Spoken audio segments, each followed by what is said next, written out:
Me ha tocado el tema de los seguros en la construcción y venta de vivienda.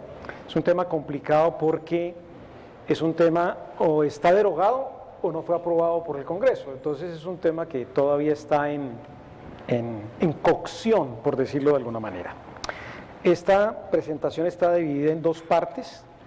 La primera es una síntesis muy rápida de la responsabilidad por la construcción y por la venta de vivienda. Ustedes de ese tema ya han tenido algunas exposiciones, pero esa es la materia prima del seguro, razón por la cual yo voy a hacer unas puntualizaciones que son relevantes para efectos del aseguramiento. Y luego la segunda parte de esta presentación se refiere ya a los seguros para la cobertura de los riesgos en la construcción y venta de vivienda, como es el estado actual de la cuestión. Muy bien, empezando con el tema de la responsabilidad, ustedes encuentran este gráfico de los partícipes en el campo de la construcción. Ustedes tienen de este lado al constructor, al gerente de la obra, a los diseñadores, a los comercializadores, al interventor y al supervisor de la obra. Y encuentran en la parte central al dueño de la obra. El dueño de la obra puede simultáneamente asumir estos roles. Puede ser dueño de la obra, ser constructor, gerente de la obra, diseñador, comercializador. No es interventor, normalmente el interventor es una persona independiente. Igual acontece con el supervisor de la obra, que es una figura legal especial que igualmente tiene por naturaleza que ser independiente. Este dueño de la obra, ¿quién puede ser dueño de la obra en Colombia? Cualquiera. No hay ninguna regulación que diga que los dueños de la obra pueden ser de una determinada característica.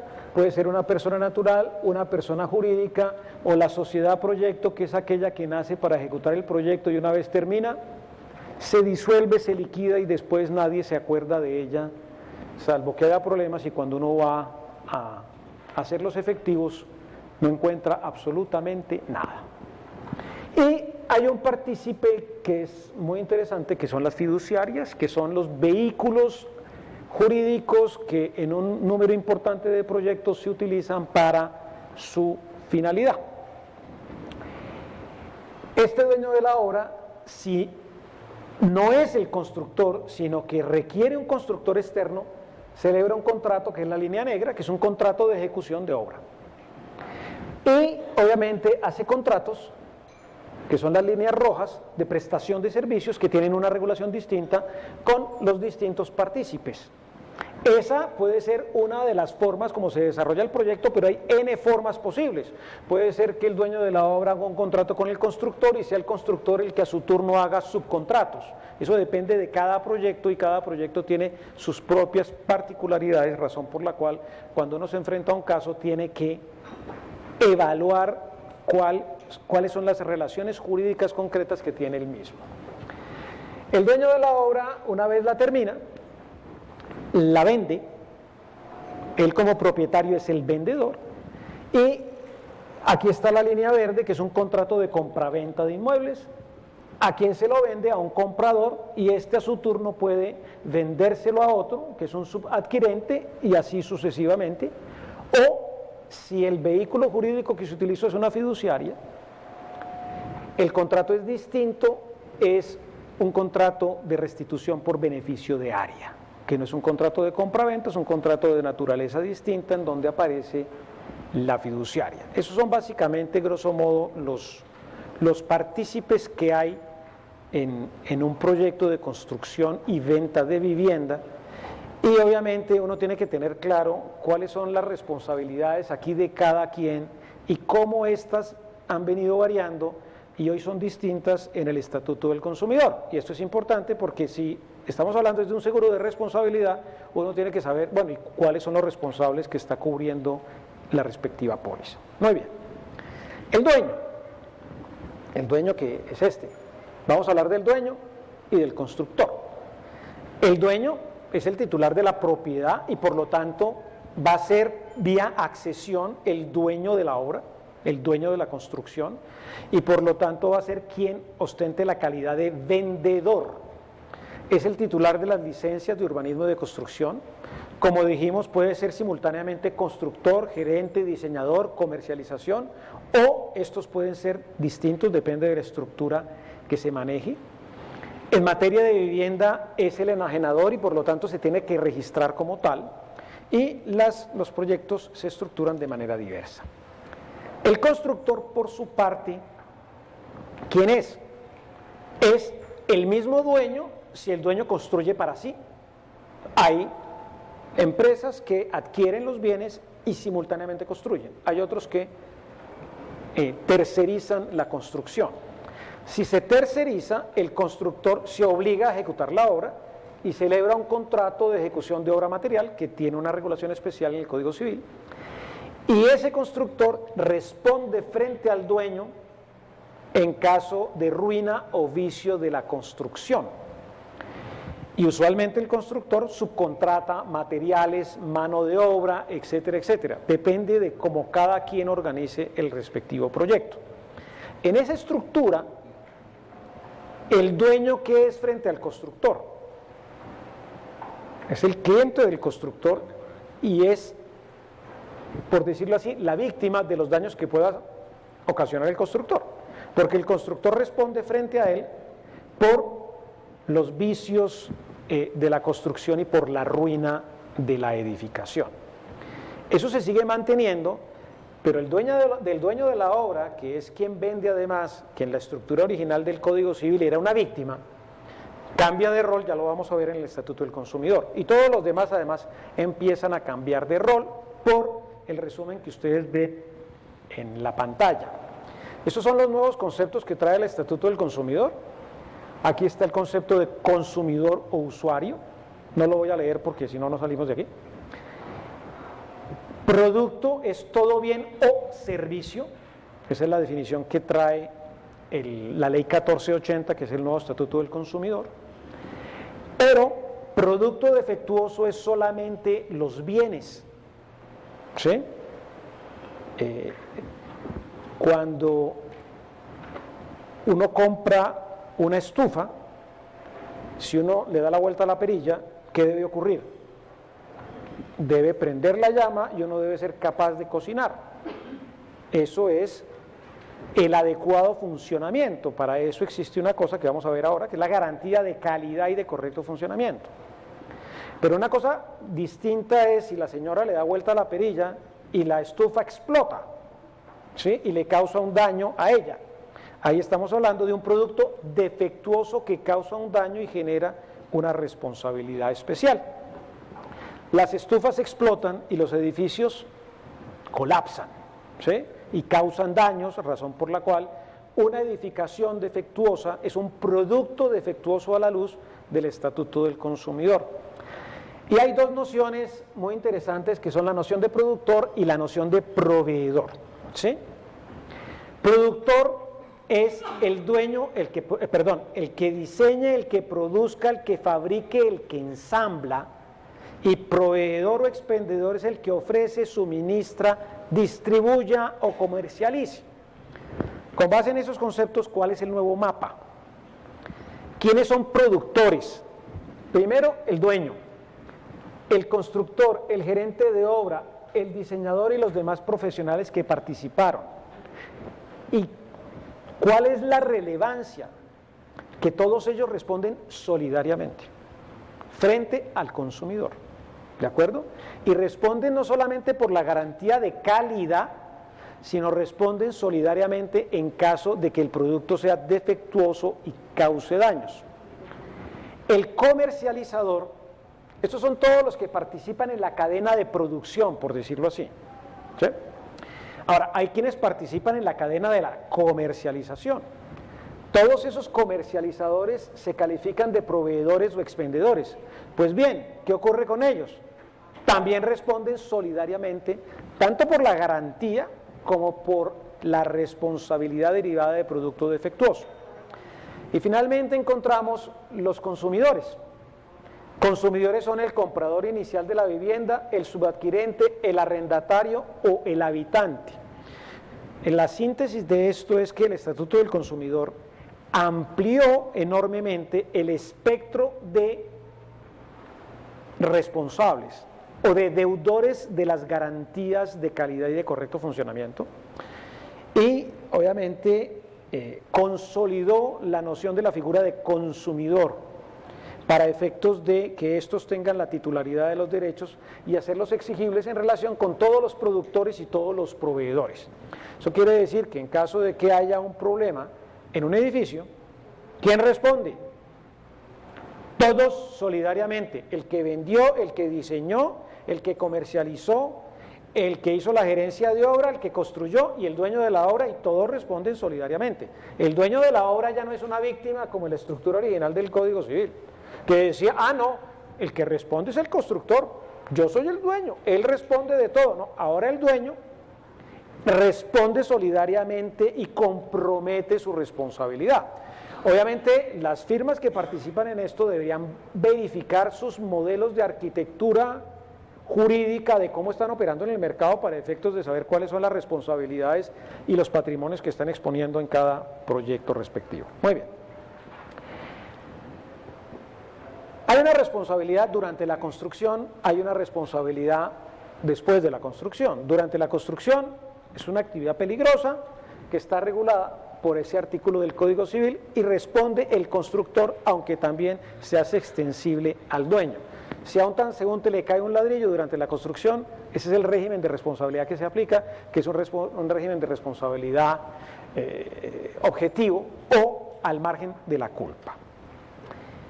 Culminada la obra, aparece un régimen de responsabilidad distinto, y es que puede haber una responsabilidad frente al dueño, que es la original del código Civil. El constructor responde frente al dueño, es una responsabilidad contractual que está regulada en este artículo, pero si el daño no se le produce al dueño porque el dueño ya vendió, normalmente el dueño vende, termina el proyecto y vende, los afectados son terceros, compradores y subadquirentes.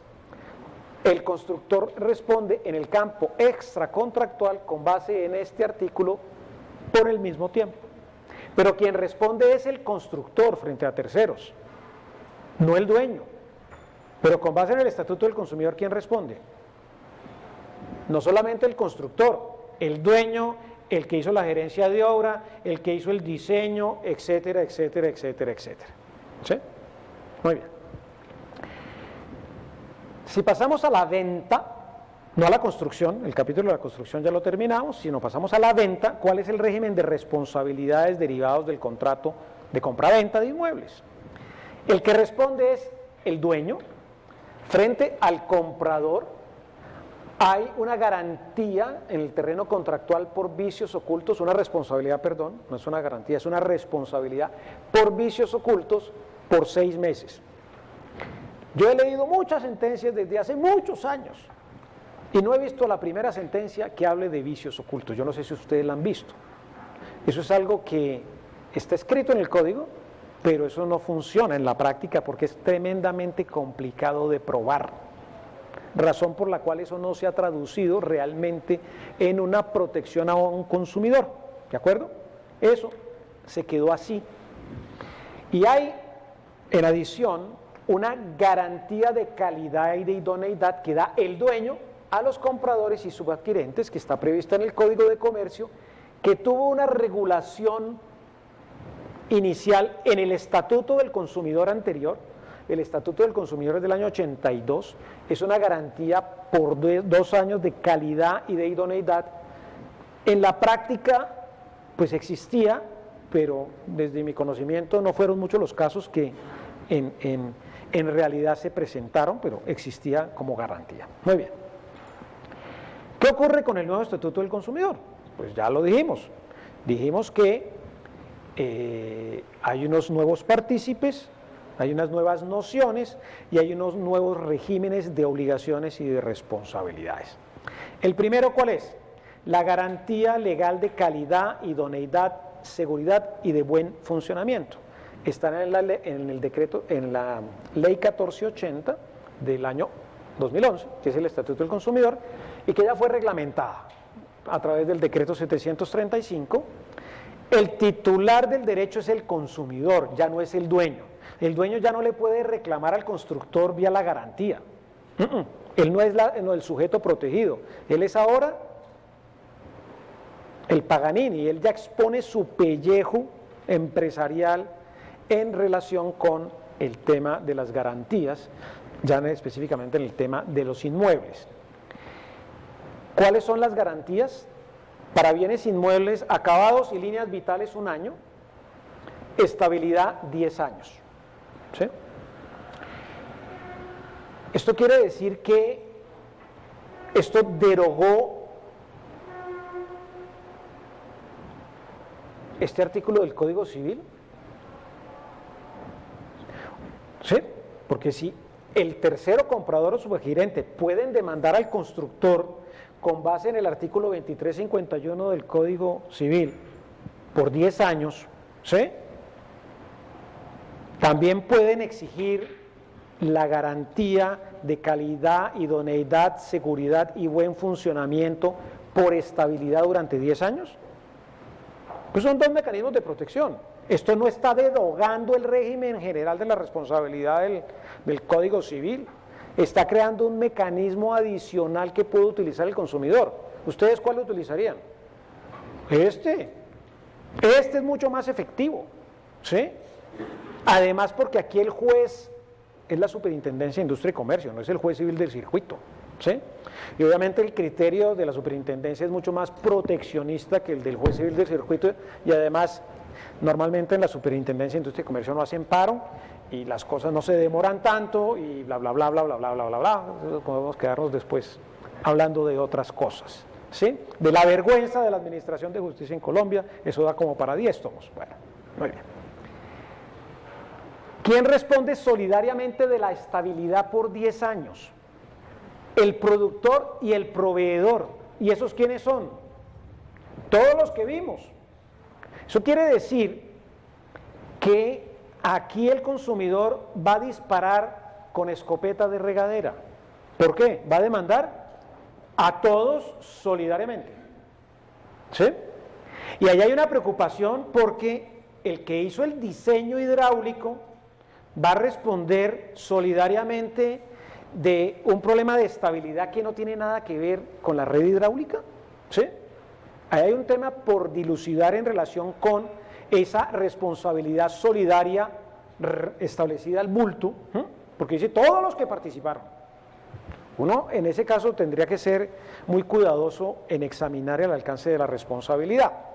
Muy bien, ¿y eso en qué se traduce? Cuando hay un problema de acabados o de líneas vitales durante 1 año o un problema de estabilidad durante 10 años. Todos estos, los productores y proveedores deben reparar o reponer o devolver el precio más el IPC, y hay toda una serie de reglas especiales cuando hay créditos hipotecarios tratándose de inmuebles. Muy bien. Es un régimen de garantía pues estricto, solamente hay que probar el defecto, aunque hay causal de exoneración. El cómputo de los plazos del año y de los 10 años es desde la entrega del producto al consumidor. Aplica la acción de protección al consumidor. ¿Eso qué es? Es la acción que está prevista en la ley 1480, que se puede ejercer ante la Superintendencia de Industria y Comercio y se tramita por el proceso verbal sumario, ¿sí? No hay que ejercer una acción civil ordinaria, no, yo puedo irme por la vía de la acción de protección al consumidor, que yo la puedo ejercer ante la superintendencia o también ante el juez, pero esa acción es distinta de la acción ordinaria.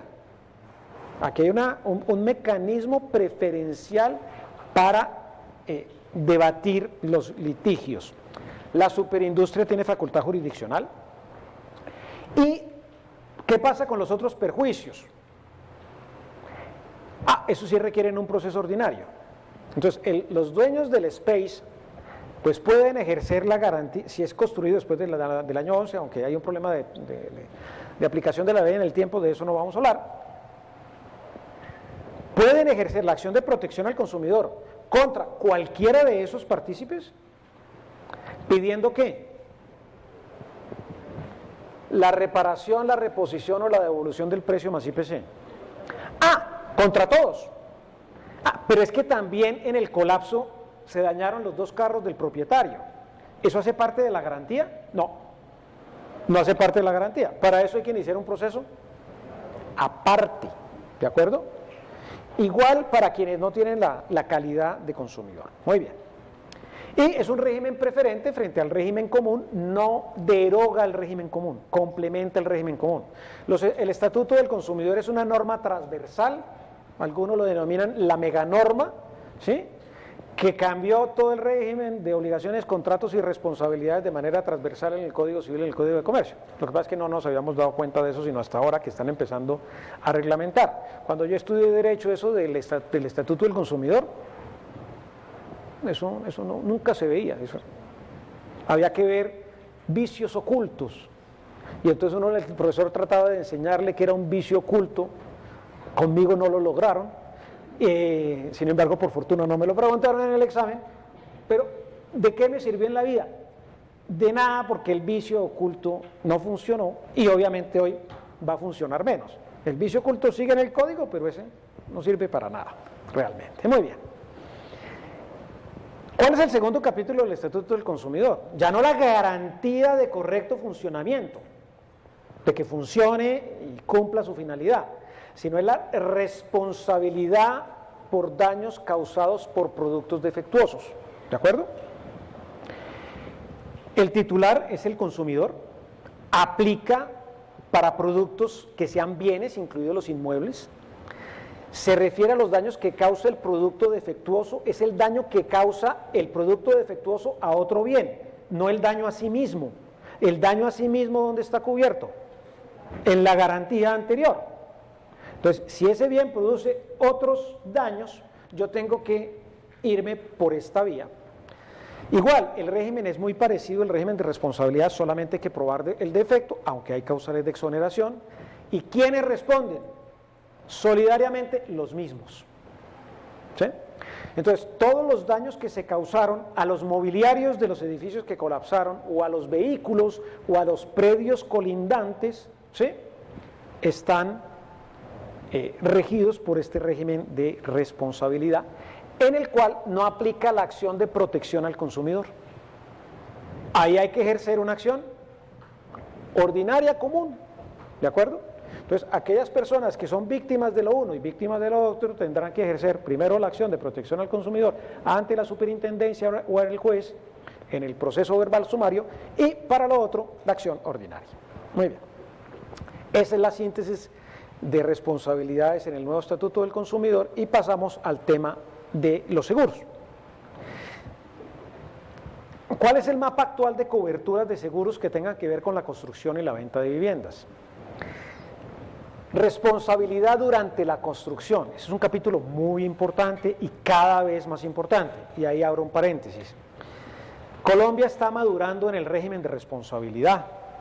Son cada vez más los casos de responsabilidad y las condenas son más frecuentes y las indemnizaciones son cada vez más altas, razón por la cual ese tema, que antes era un riesgo al cual no se le ponía mucha atención, está adquiriendo cada vez mayor importancia. Los ejemplos son los seguros de vehículos. Antes uno le preocupaban más las latas que los daños que podía causar, ¿sí? ¿Cuánto vale un vehículo de alta gama? 100 millones de pesos, 150 millones de pesos. Bueno, ¿cuánto vale el daño que un vehículo puede causar? ¿Cuánto vale? Hace poco pasamos por un valorador de liquidación de daño corporal, un caso, 4.600 millones de pesos costaba el lucro cesante de la persona que había quedado inválida, ¿sí? Entonces, ¿dónde está verdaderamente la severidad del riesgo? En la responsabilidad civil, no en el daño. Si uno tiene plata para comprar un vehículo de alta gama y se lo roban o le cae un meteorito y se aplasta, pues nadie se va a arruinar. Pero con un daño a un tercero, ahí sí la probabilidad de ruina es completa. De ahí que pues, el país esté migrando a ser mucho más consciente de todo el tema de responsabilidad, y de hecho, en el sector asegurador, los seguros que más crecen, ¿cuáles son? los que cubren latas no, eso no, los que cubren la responsabilidad. Y son en donde se está generando pues una litigiosidad, pues por supuesto, más alta. Los constructores no son ajenos a esa tendencia y ellos durante la construcción contratan un seguro que se llama en el mercado todo riesgo construcción. Es un seguro que tiene varios capítulos, uno de ellos cubre la obra como obra, ¿sí? Si hay un terremoto en la obra y la obra colapsa, cubre el concreto, la varilla y los ladrillos, pero también tiene un segundo capítulo que cubre la responsabilidad del constructor. ¿Frente a quién? Frente a cualquier tercero que pase o frente a los predios colindantes. Hay una sentencia emblemática para calificarla de la Corte Suprema de Justicia, de aquí, de la 100, pasaba una persona y le cayó un ladrillo. Y la Corte condenó al constructor, al dueño y al representante legal a título personal de la sociedad. Quitó el velo corporativo, además de una manera un poco emblemática, ¿sí? Porque el representante legal pues no tenía velas en ese entierro, no tenía ni dirección, ni absolutamente nada, pero para darles un ejemplo, ese es un tema que está tomando una dinámica muy grande. Muy bien. ¿Esas pólizas existen? Sí. ¿Las toman en los proyectos de construcción? Sí. ¿Las sumas aseguradas son importantes? Sí para la obra, no para la responsabilidad, porque normalmente las sumas que ahí se manejan son 500, 1.000 millones, eventualmente 2.000 millones, y obviamente con 2.000 millones no se van a pagar daños de carácter cero. ¿El punto cuál es? Errores de diseño o construcción, no los cubre la póliza. Los casos de Medellín y algunos de Bogotá, que también hay, por ahí existen, no los ha sacado la prensa, porque los políticos y los funcionarios públicos están dedicados a pelear entre ellos, entonces no le dan campo a las otras noticias. Entonces, esos errores o los problemas que están derivados de errores de diseño, que son los que nos están ocupando de los últimos acontecimientos, no tienen cobertura. Muy bien. Ahora bien, las firmas de ingenieros, las firmas constructoras, las firmas de arquitectos, etcétera, etcétera, ¿pueden asegurar su responsabilidad profesional? La respuesta es sí, claro. ¿Como lo podrían hacer los médicos o los abogados? ¿Eso es asegurable? Sí. ¿Existen productos en el mercado? Sí. ¿Cubren los errores de diseño? Sí, claro que los cubren. ¿Cuál es el problema? Que no los toman. ¿Y por qué no los toman? ¿Por qué no los toman? Porque no hay una conciencia todavía a ese nivel para efectos de que estas firmas sean conscientes de las responsabilidades que tengan, porque además ellos no eran responsables antes, ahora con el Estatuto del Consumidor, pues sí lo son, ¿sí? Ahí está, en el asador está el pellejo de todos cuando hay un problema, ¿de acuerdo? Entonces, esta es la única póliza que sí cubre esos errores, pero es la que no toma nadie, la que no tiene realmente aplicación práctica. Muy bien. Y ustedes tienen ya los seguros a las copropiedades. Ese seguro es obligatorio, lo debe tomar la copropiedad para que cubra las zonas comunes. Algunos van más allá y tienen también cobertura de zona privada. El punto es que tampoco cubre los errores de diseño o construcción, están excluidos de la cobertura. Y ya cuando uno va a las unidades individuales, ustedes encuentran dos tipos de seguros. Si la vivienda está hipotecada por el sector financiero, debe tener obligatoriamente un seguro de incendio y terremoto. Eso data del año 83, cuando ocurrió el terremoto de Popayán. A renglón seguido, pues, ¿qué pasó en el terremoto de Popayán? Pues que había unos proyectos de vivienda, la gente estaba endeudada, no había seguros obligatorios, las casas se cayeron, la gente siguió endeudada, sin casa, ¿sí? Y los bancos con la cartera. Entonces, como nuestros gobiernos son reactivos, entonces sacaron inmediatamente un decreto en ese momento estableciendo el seguro obligatorio en el año 83. ¿Sí? Toda vivienda hipotecada debe tener un seguro de incendio y de terremoto. ¿Lo que pasó en Medellín fue un incendio, un terremoto? No. A estos seguros se le agregan algunas coberturas adicionales como daños por agua, etcétera, etcétera, etcétera, pero tampoco cubren errores de diseño o construcción. Y hay otros seguros que son las pólizas de hogar que toman las personas por su propia iniciativa, ese no es obligatorio, que cubren el propietario y que tampoco cubren los errores de diseño y construcción. En conclusión, lo que quiero decir con esto es que tenemos un agujero negro en donde no hay cobertura para ese tipo de casos, ¿sí? Excepto en estas pólizas que no tienen difusión. En el pasado, un parlamentario introdujo una proposición aditiva en la discusión de lo que fue la ley novena, ¿sí? En el año 91 creo que es, nadie me acuerdo. 89, artículo 64, creas el seguro de estabilidad y calidad de la vivienda nueva, bla, bla, bla. Y el artículo pasó, nadie se dio cuenta, y cuando el artículo salió, pues los notarios empezaron a trancar todas las escrituras porque no tenían el seguro, entonces el gobierno salió rápidamente a reglamentar y se reglamentó una cosa que se llamó el SECAL, Seguro de Estabilidad y Calidad de la Vivienda Nueva. ¿Sí? Fue muy breve porque duró un año. Ese seguro era obligatorio, era un seguro de daños, no era un seguro de responsabilidad, protegía al propietario en caso de problemas de calidad o problemas de estabilidad, la compañía de seguros le pagaba al propietario, ¿sí? Y era obligatorio que el vendedor tomara el seguro y protocolizara el seguro con la escritura, porque de lo contrario el notario no corría la escritura. Ese seguro se diseñó con tarifa, con póliza, y duró un tiempo porque luego, por lobby de no sé quién, lo derogaron. El mismo Congreso derogó el SECAL. Pero, como el ave fénix, el SECAL revivió, pero quedó en el limbo.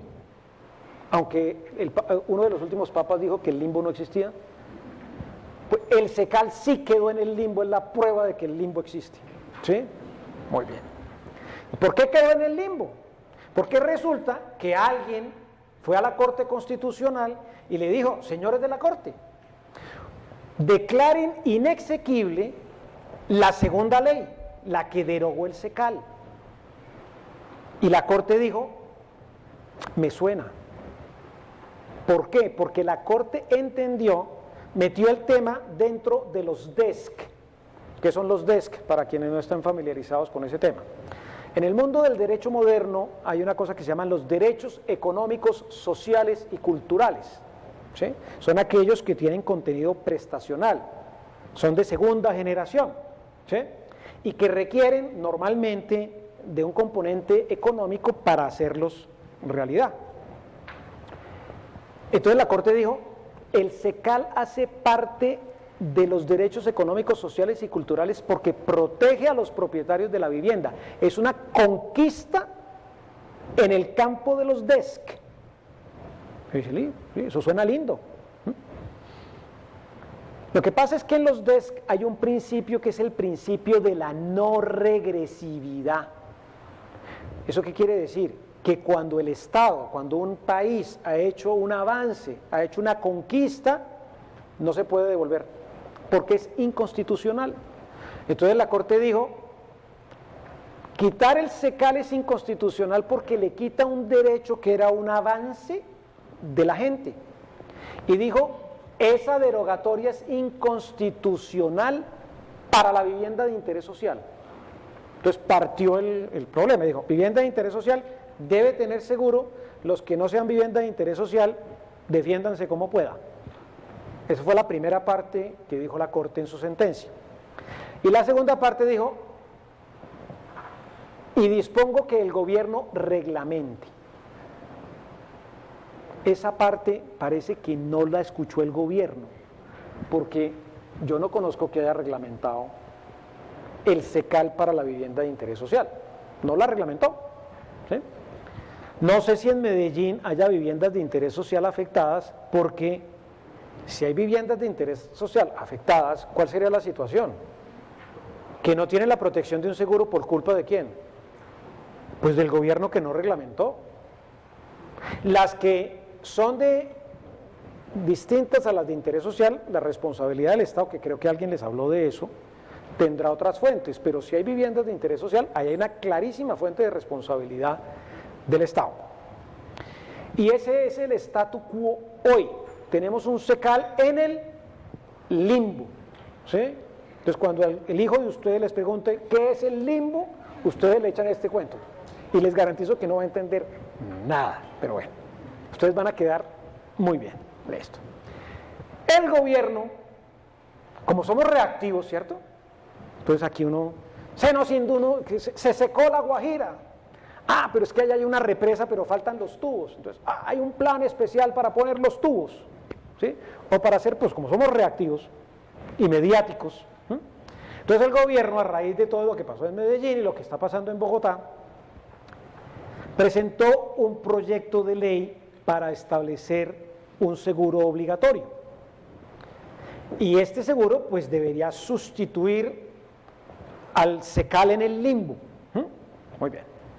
Ese proyecto tuvo primer debate, tuvo muchas discusiones, ahí están todos los gremios interesados en esto, y este proyecto no quedó en el limbo, sino en el sepulcro. ¿Sí? Entonces, cuando le pregunten a ustedes qué es el sepulcro, entonces ustedes les salen de este proyecto de ley. No pegó en el Congreso, como dicen, no pegó en el Congreso. Vamos a ver si esto va a revivir o no va a revivir, ¿sí? Porque definitivamente hay una problemática muy complicada. ¿Qué decía el proyecto de ley? El tomador es el constructor o enajenador de la vivienda. Y ahí hay un punto de vista, desde el punto de vista práctico y económico. A ver. Cuando yo establezco un seguro obligatorio, ¿quién va a pagar las pérdidas? Pues todos, las compañías, pero con las primas que pagan todos. Y si todos los constructores, todos los empresarios de la construcción, todos los partícipes en los proyectos están obligados a pagar, ¿sí? Todos están en términos de igualdad competitiva, ¿de acuerdo? ¿Qué pasa si el seguro no es obligatorio? ¿Quién paga las pérdidas? El pellejo de cada quien, ¿de acuerdo? Y si hay un constructor previsivo y unos empresarios previsivos que sí quieren tomar un seguro, etcétera, etcétera, ¿cómo van a quedar frente a sus competidores? ¿Con una estructura de costos? Pues mayor. Entonces, de ahí que si al sector de la construcción no le gusta el seguro, debería gustarle porque eso está protegiendo el pellejo ¿de quién? Pues de ellos, ¿o no? Pero los protege en términos de igualdad económica. Dejar esto en el limbo o en el sepulcro tiene esos problemas. Es que no se cubren los riesgos y el que los quiera cubrir, pues queda fuera de mercado. Muy bien. De ahí que el proyecto haya establecido que el tomador sean los constructores o vendedores. Es obligatorio para ellos que lo tomen. Se cubre a los propietarios, hay una cobertura a los propietarios y una cobertura a los terceros. El proyecto fue demasiado ambicioso, ¿sí? Uno esto tiene que irlo modulando porque aquí la preocupación básicamente es el propietario de la vivienda que se quedó sin vivienda, pero le dijeron no solamente vamos a proteger a los propietarios, ahí hay unos interrogantes del alcance de la cobertura que no vale la pena comentar, sino también vamos a proteger a todos los terceros por los perjuicios patrimoniales que tengan. Obviamente, si la cobertura ya no es así, si no es así, pues la prima se va a incrementar en la misma proporción. Entonces, a veces la ambición rompe el saco y no tiene mucho sentido. Los riesgos cubiertos es colapso, perecimiento o amenaza de ruina, como consecuencia de las deficiencias en el proceso constructivo. Acabados y líneas vitales no se cubren. Es decir, estamos hablando de un problema de estabilidad, no un problema de calidad. Valor asegurado, valor comercial al momento de la expedición de la póliza, actualizado antes de la expedición del certificado técnico de ocupación. Y allá hago una anotación muy rápida, y es que este proyecto no solamente habla de seguros, sino habla de todo el tema técnico de supervisión técnica de las obras, incluye los dos capítulos, y crea la figura del certificado técnico de ocupación. El valor asegurado de los daños a terceros va a ser reglamentado por el gobierno.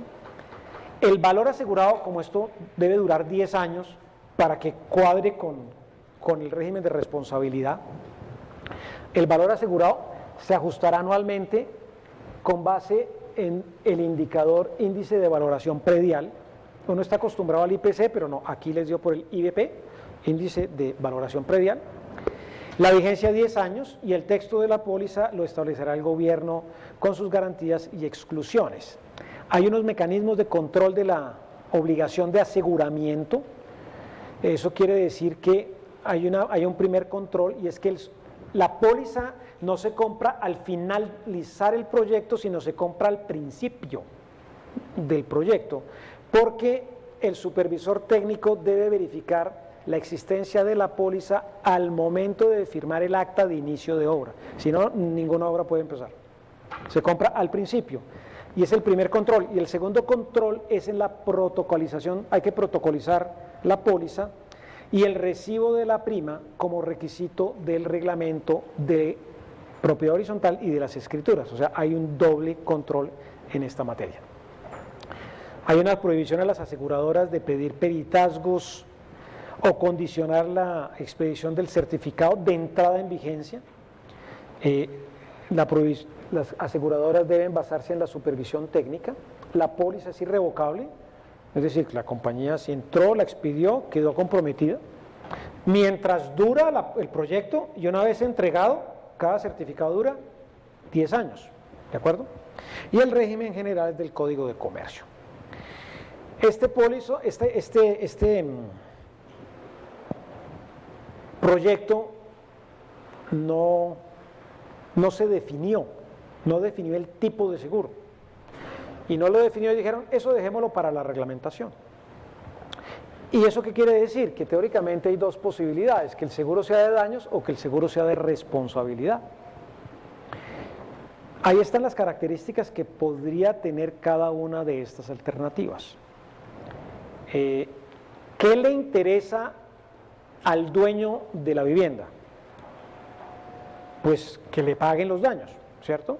Entonces uno diría, yo me iría al seguro de daños porque el asegurado es el propietario de la vivienda y él le puede reclamar directamente los daños a la compañía.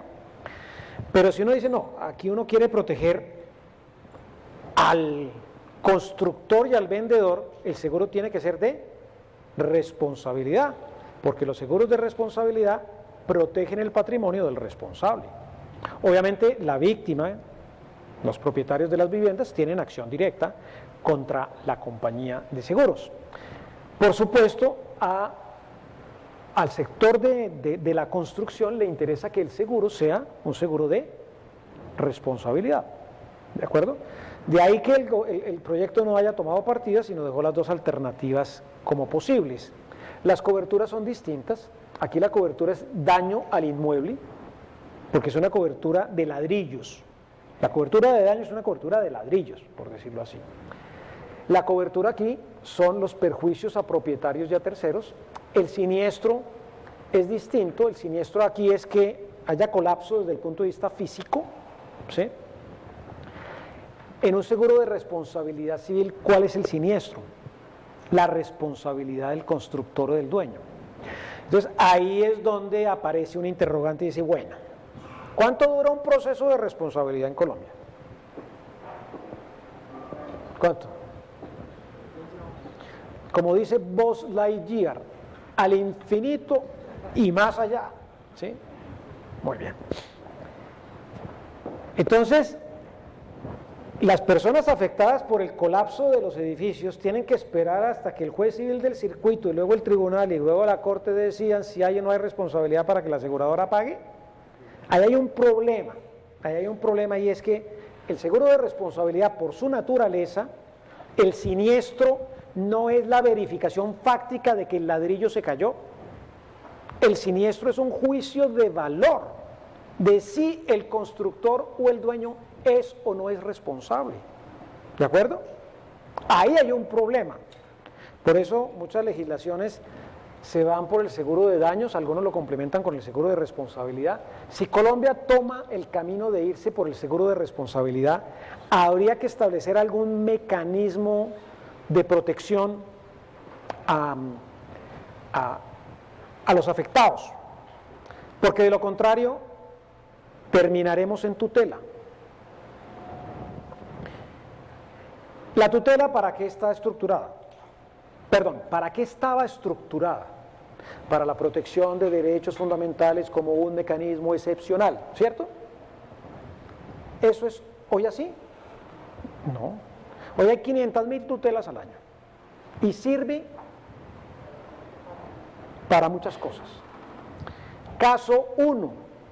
En Bogotá un edificio se inclinó. Caso 2. En Bogotá, al sótano de un edificio le empezó a salir olor a gasolina del sótano y está al lado de una bomba de gasolina. ¿Sí? 2 casos reales. Muy bien. En esos 2 casos reales, las 30 familias del primer caso y las 45 familias del segundo caso están viviendo en arriendo por cuenta de, en el primer caso la constructora, en el segundo caso la multinacional que puso el aviso en la concesión, porque ni siquiera la multinacional era dueña de la estación de gasolina, porque aquí opera una teoría nueva, ¿sí?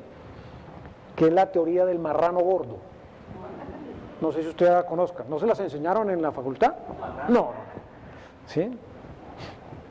Sí. Marranum judicis se llama, en latín. El Justiniano lo hubiera denominado Marranum judicis. La teoría del marrano gordo dice que uno debe demandar a aquel que tenga el bolsillo más grande. Punto. ¿Sí o no? En ese caso de la bomba, de la estación de gasolina, la multinacional no tenía ni la administración, ni el control, ni absolutamente nada, pero ella fue la condenada. En ambos casos, a través de sentencias de tutela, se logró que los propietarios estén viviendo en arriendo mientras se deciden los casos. ¿Sí? Ahora, ¿para eso se estructuró la tutela? No, pero como la justicia se demora tanto, da pie para que la tutela sirva para ese tipo de cosas. Entonces, ¿a dónde va mi punto con el tema de la responsabilidad? ¿Es legítimo que los constructores y dueños quieran proteger su responsabilidad? Claro. Porque si no, la compañía, si es de daños, paga al dueño y repite ¿contra quién? Contra ellos. Entonces, es legítimo que ellos tengan esa preocupación. Lo que hay que ver es cómo es la operatividad en un caso práctico para que el tema funcione realmente. Muy bien. Valor asegurable en el seguro de daños, el valor comercial. En el seguro de RC es el que cualquiera establezca. En un seguro de RC uno puede tener una póliza o por 10 pesos o por 10.000 millones de pesos. No hay ningún parámetro como tal. En el seguro de daños se aplica el infraseguro, en el seguro de RC no se aplica. El tema de prescripción sería distinto. En el seguro de daños, como el propietario es el asegurado, la prescripción es de 2 años. Si fuese de responsabilidad, el propietario es beneficiario, es víctima, y para él la prescripción es de 5 años, porque es la extraordinaria que está prevista en el Código de Comercio para los beneficiarios en el seguro de responsabilidad. Aquí viene el tema de la repetición. Si la aseguradora paga, repite contra el responsable del siniestro. La subrogación en el seguro de responsabilidad no opera por su propia naturaleza. Su finalidad es proteger al responsable, proteger al causante del daño. En el seguro de daños sí, salvo que haya una renuncia o por norma legal se disponga. Una de las alternativas que se pensaba es, bueno, ¿cuál sería la mejor manera de compatibilizar lo uno con lo otro? Pues o un seguro de responsabilidad con el problema de la operatividad de pagos de siniestros, o un seguro de daños en que la norma diga que no hay repetición. Que eso puede existir, también puede existir como alternativa. Y fíjense cómo cambia la jurisdicción dependiendo si el seguro es de daños o es de responsabilidad. Si el propietario quiere demandar al constructor, pues es lo mismo, ni fu ni fa, es lo mismo en cada uno de los casos. Puede ir al juez o puede ir a la Superintendencia de Industria y Comercio, dependiendo de si está exigiendo la garantía o la responsabilidad. Pero si se quiere ir contra la aseguradora, si el seguro es de daños, él como asegurado puede ir al juez o a la superfinanciera, porque la Superintendencia Financiera también la convirtieron en juez. La ley 1480 convirtió a la superindustria y a la superfinanciera en jueces, porque estamos en la teoría del sofá. Como los jueces no funcionan, entonces convirtamos a los que no son jueces, convirtámoslos en jueces, entonces convirtieron las superintendencias en jueces, ¿sí? Y están funcionando como jueces, y ya hay casos, y tienen sentencias, etcétera, etcétera, etcétera. Eso ya está funcionando. Pero si estamos en presencia de un seguro de responsabilidad, es muy difícil que la superintendencia financiera acepte competencia de una víctima sin que esté el responsable presente. Les pongo un caso. Un médico que va a ser demandado por una víctima, por un paciente o por sus familiares. Y el médico tiene un seguro que cubre su responsabilidad profesional. Si esa víctima quiere demandar directamente a la compañía, pues teóricamente lo puede hacer y lo puede hacer ante la superintendencia. Pero la superintendencia, para condenar a la compañía, ¿qué tiene que hacer primero? Declarar responsable al médico. ¿Será que la superintendencia financiera va a declarar responsable al médico, además sin la presencia del médico? No. Y si cita al médico, pues no tiene capacidad, porque el médico no tiene nada que ver con el sector financiero. Entonces, muy posiblemente ahí va a haber un problema de falta de competencia, razón por la cual esto terminará en la superintendencia o en el juez. Muy bien. Aquí hay unas asimetrías de filigrana entre lo que tiene el Estatuto del Consumidor y con lo que dice el proyecto de ley. No están sincronizados, hay unas asimetrías que espero que si en el nuevo gobierno y en el nuevo Congreso el tema sigue siendo importante, lo corrijan en un eventual nuevo proyecto. Y quiero mostrarles, para terminar, qué ocurre en otros países de referencia. Nosotros tenemos Francia, que es el país más antiguo en la reglamentación, luego viene España. El ámbito de la ley. Primero, en Francia la ley hace control técnico de la construcción, como lo hace el proyecto de ley colombiano. El proyecto de ley colombiano, como les decía, se preocupa por el control técnico, lo cual es fundamental, porque se trata de prevenir los daños y no de recoger escombros, ¿sí? España no tiene en la misma ley el control técnico de la construcción, no la unieron en la misma ley, es una ley aparte. Las leyes en Francia regulan la responsabilidad derivada de la construcción y reformaron el Código Civil de 1808. Igual en España. En Colombia el proyecto de ley no toca la responsabilidad sigue siendo la del Código Civil, la del Código de Comercio y la del Estatuto del Consumidor, ¿sí?